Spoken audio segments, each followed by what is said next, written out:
প্রিয় দর্শক, এই যে দেখতেছেন দুইটা ছেলে ঘুমিয়ে আছে। আসলে এদিক দিয়া মোটরসাইকেলের স্ট্যান্ড, ওদিক দিয়া শত শত মানুষ চলাফেরা করছে। ভাই, মানুষগুলো একটু দেখেন, শত শত হাজার হাজার মানুষ চলাফেরা করতেছে এই রোড দিয়া। এখানে গাড়ি, ওইখানে গাড়ি, সিএনজি, অর্থাৎ এটা রেল স্টেশন। এই যে একটা ছেলে বস্তার মধ্যে ডুইকা পড়ছে প্রায় অর্ধেকটা, তো ওইখানে শুইছিল, ওই জায়গাটায় শুইছিল। ওইখান থেকে হয়তো প্রশাসন তাদেরকে মানুষের ভিড়ের কারণে উঠিয়ে দিছে। তো তার আগে, এখানে আসার আগে ওরা দেখলাম একবার উঠে কিছুক্ষণ পর পর আবার শোয়। তো আমি জিনিসটা লক্ষ্য কইরা পরে জিজ্ঞেস করলাম, কিরে বাবা, মশাই কামড়ায়? বললো যে হ্যাঁ। তো এই মশার কামড় থেকে বাঁচার জন্য এই বস্তাটা, অর্ধেকটা শরীর বস্তাটার মধ্যে ঢুকিয়ে রাখছে। তারপর জিজ্ঞেস করলাম যে তাইলে ঠিক আছে, আমি কয়েলের ব্যবস্থা করতেছি, কিছু খাবি? আমারে বলতেছে, এই ছেলেটাই আমারে বলতেছে যে ভাই এইখানে একটু দেখেন, কথার সাথে সাথে এই ছেলেটা আমারে বলতেছে এই ছেলেটা একটা চাদর হবে কিনা। তার মানে কত ঠান্ডা শীতের দিন। আমরা যারা সামাজিকভাবে বসবাস করি, পরিবার নিয়ে বসবাস করি, আমাদের ফ্যামিলির মধ্যে বহু মানুষ আছে, কত আরাম আয়েসে থেকেও আমাদের ঘুম আসে না। আমাদের আল্লাহর উপর কত অভিযোগ। আর এই ছেলেগুলি কোনো না কোনো কারণে বাড়ি থেকে বেরিয়ে আসছে। আসলে এর জন্য আমাদের এই নিষ্ঠুরতা, আমাদের এই নির্মমতা, আমাদের এই সমাজ দায়ী। কত বড় নিষ্ঠুর কাহিনী দেখেন, কিভাবে কিছুক্ষণ পরপরই হাত পা নাড়তেছে, এর মধ্যে কিভাবে ঘুমায়, আবার নিচে থেকে তো ঠান্ডা উঠতেই আছে।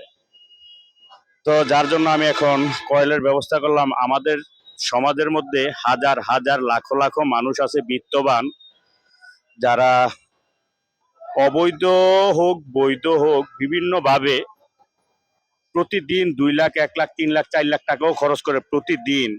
কিন্তু এই অসহায় নোংরা পরিবেশে, মানে মাটিতে ঘুমাইতে ঘুমাইতে, ফুটপাতে ঘুমাইতে ঘুমাইতে এই ছেলেগুলির শরীরে কাদা মাটি, অর্থাৎ এক পর্যায়ে নোংরা পাগলের মতো দেখা যায়। এরা কখনো খায়, কখনো না খেয়ে এইভাবে ঘুমিয়ে থাকে।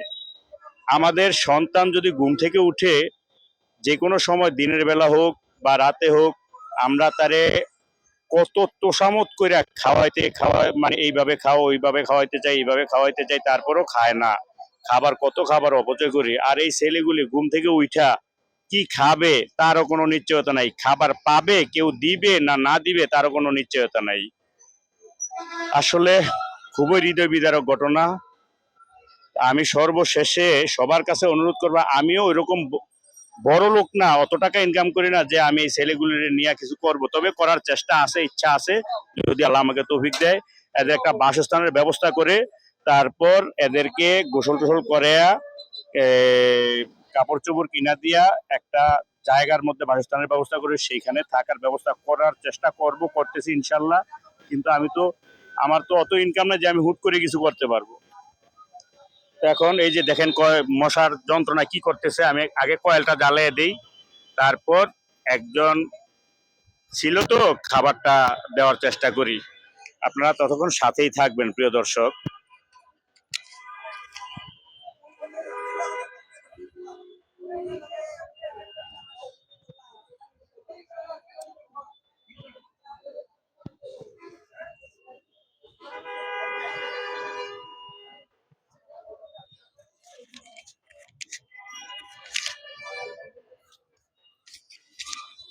প্রিয় দর্শক, কয়েলটা জ্বালাই দিলাম, যদি আল্লাহ ওদেরকে একটু আসান দেয়, একটু সহায় হয়, একটু যদি ঘুমাইতে পারে, দেখেন কিভাবে মশা ঘুরতেছে।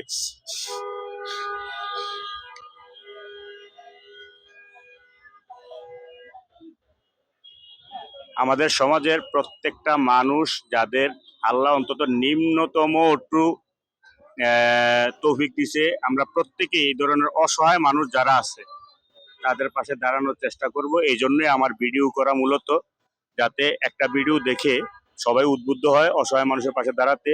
আর আমার ভিডিওটা সবাই সম্ভব হলে একটু সাবস্ক্রাইব করবেন, একটু ফলো দিয়ে দিবেন, বেশি বেশি এই মানবিক ভিডিওগুলি শেয়ার করে দেবেন।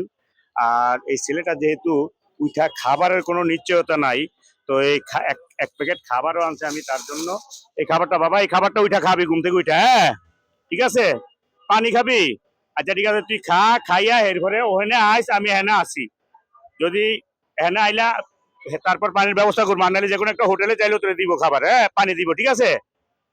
তো প্রিয় দর্শক, দেখলেন এখন সে আমার কথার কারণে সজাগ হয়ে গেছে। এই সে পানি চাইলো, তো দেখি আল্লাহর রহমতে পানিও দেওয়ার ব্যবস্থা করবো ইনশাল্লাহ। আপনারা পাশে থাইকা ভিডিওটা বেশি বেশি না টেনে দেখবেন এবং মানবিক ভিডিওগুলো বেশি বেশি শেয়ার করবেন। সর্বোপরি মহান রাব্বুল আলমিনের কাছে প্রত্যেকটা মানুষের, আল্লাহর প্রত্যেকটা জীবের জন্য মঙ্গল কামনা করে আজকের জন্য এখানেই বিদায় নিচ্ছি। আল্লাহ হাফেজ, আসসালামু আলাইকুম।